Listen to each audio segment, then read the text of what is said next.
নামাজের পরে সাহাবায়ে কেরাম যাকে বেছে নিয়েছিলেন ইনি হলেন আবু বকর সিদ্দিক। সুবহানাল্লাহ। আবু বকর সিদ্দিক রাদিয়াল্লাহু তাআলা আনহুর শাসন আমলের ঘটনা।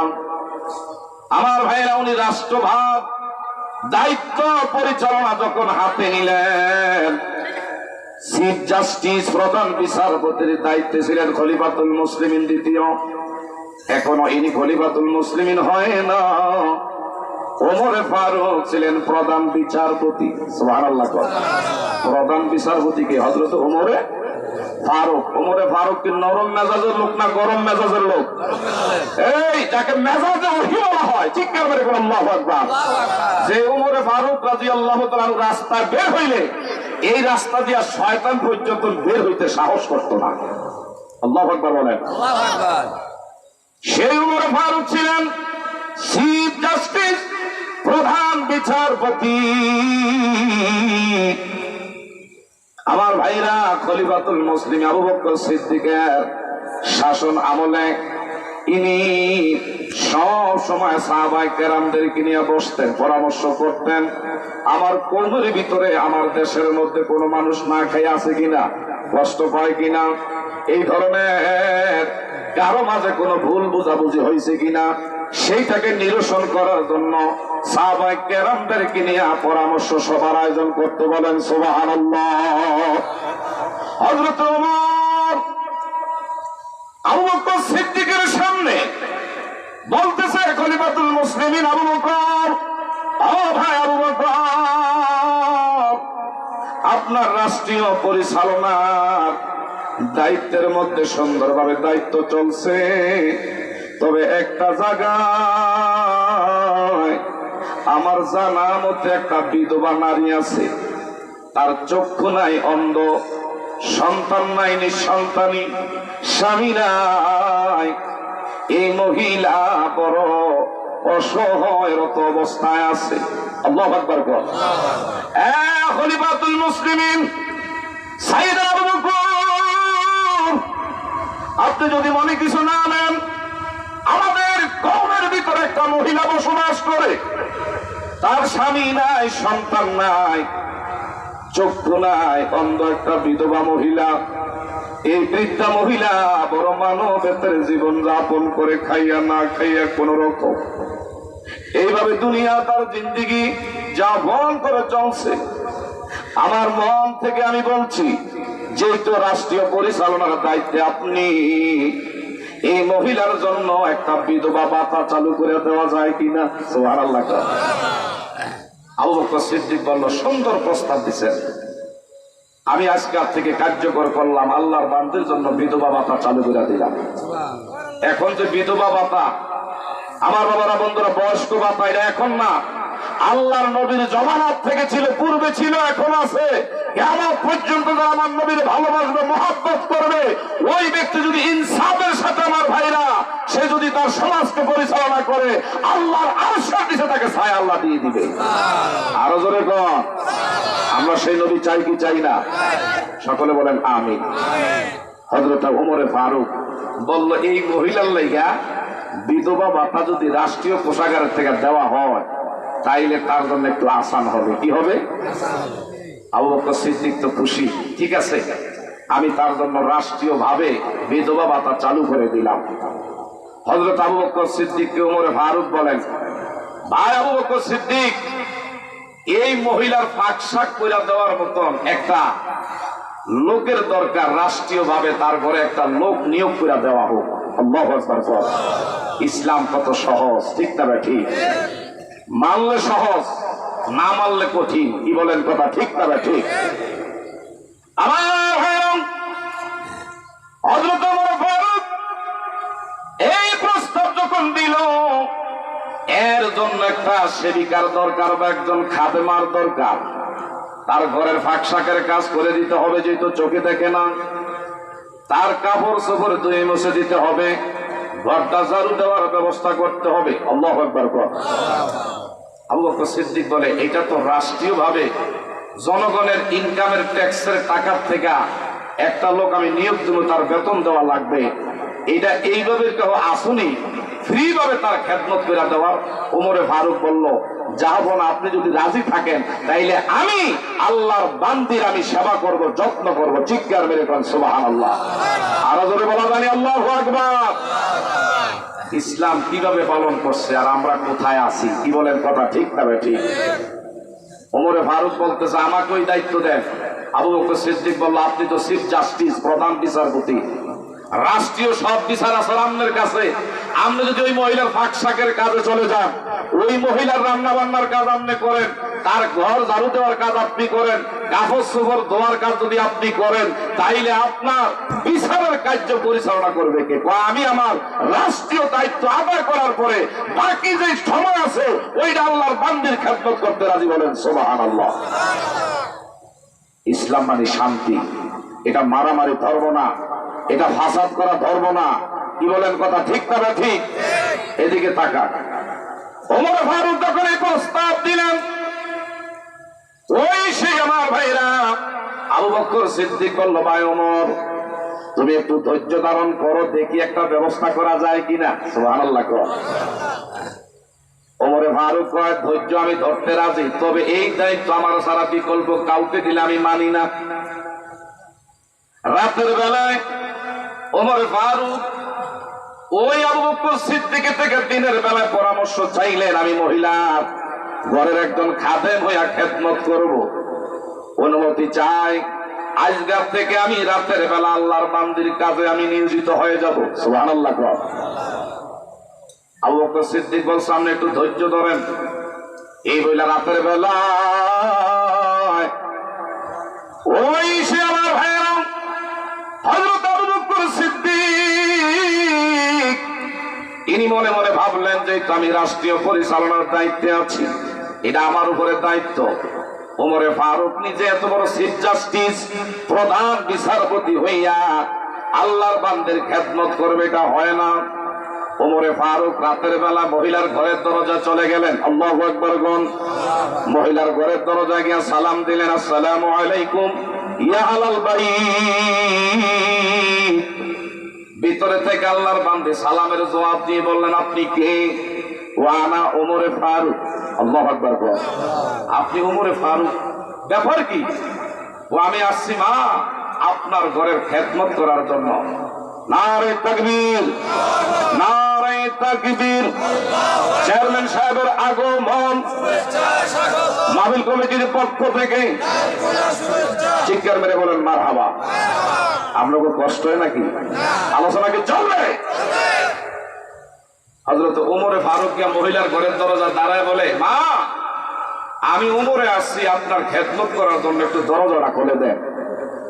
বলল ওমর তোমার থেকে আরো 2 ঘন্টা আগে আরেকজন যুবক আইসা আমার ফাঁক শাকের কাজ কইরা আমার মুখে খাবার পৌঁছায় দিছে, আমার কাপড়গুলো ধুয়ে দিছে, ঘরটা ঝাড়ু দিয়া চলে গেছে। সুবহানাল্লাহ। এটা পকেটও রায়।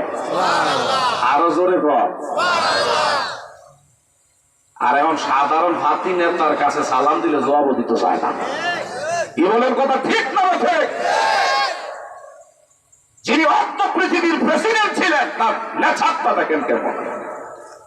ওই মহিলার কাছে বলে মা এই দায়িত্ব তো আমার ভাগে। এই দায়িত্ব কার ভাগে? আপনার সেবা করা, যত্ন করা, আপনার ঘর পরিষ্কার করা, খাবার পরিবেশন আপনার কইরা মুখে দেওয়া, এটা তো আমার দায়িত্ব ছিল। কে খেদমত করে গেল? নাম গোপন রাখছে, বলে নাই। আল্লাহু আকবার। এখন তো আপনি 10টি আর কারো উপকার করলে এখনকার মোবাইল দিয়ে এটার হাত বার উঠে এরপরে এটা মিডিয়াতে ছাড়ে আমি একজন দানকারী। কি বলেন, কথা ঠিক না ঠিক? এখন সব কিছু প্রফেশনাল হয়ে গেছে। এগুলো যদি হাজারো কোটি কোটি টাকা আমি আপনি করে থাকি, আর যদি এটা কাউকে খুশি করার উদ্দেশ্য হয়, এটার দ্বারা আদাও কোনো সওয়াব হবে? আমরা করবো কার জন্য? আরো করবো কার জন্য? আমার ভাইয়া গভীর মনোযোগ, ডাইনে বাবা তাকায়েন না, আমার দিকে তাকান। বলতেছিলাম ওমরে ফারুক বিদায় হয়ে বাড়িতে চলে আসলেন। দ্বিতীয় দিন রাতের বেলায় মনে মনে ভাবলেন গতকাল কোন যুবক গিয়া আল্লাহর বান্দির সেবা করলো, আজকে একটু আগে আগে আমি গিয়ে ওনার বাড়িতে সেবা যত্ন করব। গতকালকার থেকে আজকে আর একটু আগে মহিলার ঘরের দরজায় গিয়া দাঁড়ায় সালাম দিলেন। আল্লাহু আকবার। মহিলা প্রশ্ন করলেন, আপনি কে? আমি ওই যুবক গতকাল রাত্রে যিনি আসছিলাম। মা দরজা খুলে দেন, আপনার পাক শাকের ঘরের দরজা খুলে দেন, আমি পাক শাক রান্না বান্নার কাজ করি। না যুবক, এই মাত্র 1.5 ঘন্টা গত হয়ে গেছে, 1.5 ঘন্টা আগে আরেকজন যুবক আমার কাজগুলো কইরা গেছে। আরো জোরে। ওমরে ফারুক, ব্যাপারটা কি? এত বড় সাহস! আমার দায়িত্ব আরেকজনে আদায় করবে, আজকে উনি বিদায় নিলেন। তৃতীয় দিন আমার ভাইয়েরা মনে মনে ভাবলেন, আজকে রাত্রিতে আমি ঘুমাবো না। আল্লাহু আকবার। উনি সুবে সাদিকের আগে আমার আল্লাহর কুদরতি কদমে শেষ রাত্রে সেজদায় পড়ে গেলেন। গত 2 রাতের সে আজকে 1.5 ঘন্টা আগে মহিলার ঘরের দরজায় গিয়া সালাম দিলেন, মা আমি ওই সেই আল্লাহর বান্দা যুবক আসছি আপনার একটু খেদমত করার জন্য। মহিলা কয়, দুঃখিত বাবা, এই যে মাত্র আধা ঘন্টা হয়েছে, ওই যুবক আমার কাজগুলো আদায় করে চলে গেছে। হযরতে ওমরে ফারুক রাগী, হাতের ভিতরে ধারালো তলোয়ারের ঝনঝনে বলতেছে, এত বড় আসপর্দা, এটা কোন মায়ের সন্তান তার বুকের ফাড়া কথা আমি দেখে ছাড়বো? আমার কাজ আরেকজনে আদায় করবে, সেটা তো হতে পারে? আল্লাহু আকবার বলেন। চতুর্থ দিন আর দেরি করে নাই, ও আজকে আর তাহাজ্জুদ এখানে আদায় করলাম না, আজকে ওই মহিলার ঘরের দরজায় গিয়ে হাজির হয়ে যায় আগে আগে। সুবহানাল্লাহ। আল্লাহর বান্দের ঘরের দরজায় এসে ডাক দিলেন, মা, ও মা, আমি তো ওই আগন্তুক ওই যুবক আসছি আপনার একটু সেবা, আপনার একটু শুশ্রূষা করবার জন্য। বলেন না সুবহানাল্লাহ। ভিতরে থেকে ওই মহিলা দেখতেছে আরেকজনের সাথে ফিস ফিস করে আলাপ আলোচনা করতেছে। আর ধরে কোন সুবহানাল্লাহ। মহিলার বলছে, মা দরজা খোলেন। আর উনি দেখতেছে ভিতরে একজনের কথার আওয়াজ শোনা যায়। মহিলা বলে, আপনি কে? আমি ওই যুবক যে 3 দিন আইসা খালি হাতে বিদায় নিছি। মা গো, দরজা খোলেন, আজকে আপনার সেবা, আপনার খেদমত না করে খালি হাতে ফিরবো না। বলেন না সুবহানাল্লাহ। গভীর মনোযোগ। এলাকার আমার বাবারা, ইসলাম তারা কিভাবে মেনেছে, তাদের দাম, তাদের শান, তাদের মর্যাদা পৃথিবীর বুকে আমার আল্লাহ কত ঊর্ধ্বে নিয়ে গেছে। ঠিক না ঠিক? হযরত ওমর ফারুক ভিতরে যখন আরেকজনের কণ্ঠের আওয়াজ শুনতে পায়, ডাক দিয়া বলে, মা, এটা কে? কার সাথে কথা বলেন? ওই বিগত তুমি 3 দিন আসছিলা, যার কারণে তুমি খালি হাতে ফিরছো, ওই যুবক আজকে আমার ঘরে আমার কাজগুলো করে। ভিতরে থেকে ডাক দিয়া মহিলা ডাক দিয়া বলে, ওমরে ফারুক, আমার দরজা, আপনি তাড়াতাড়ি করে বের হন, কারণ ওমরের মেজাজ বড় গরম, নরমের জায়গায় নরম। ঠিক না ঠিক? ওই সে ওমর ফারুকের কণ্ঠের আওয়াজ পাইয়া দেরি করে নাই, দরজা খুলে দিয়ে সামনে যখন হাজির হয়ে গেলেন, ওমরে ফারুকের হাতে তলোয়ার। আর যখনই আবু বকর সিদ্দিক রে ওমর মহিলার ঘরের দরজা খুলে সামনে দাঁড়ায় গেল, হাতের তলোয়ারটা মুহূর্তের মধ্যে ছেড়ে দিয়া আবু বকর সিদ্দিক রে বুকে জড়াইয়া কান্না শুরু করে দিলা। আরেকটু জোরে বলা যায়নি? হযরত ওমর ফারুক বলেন,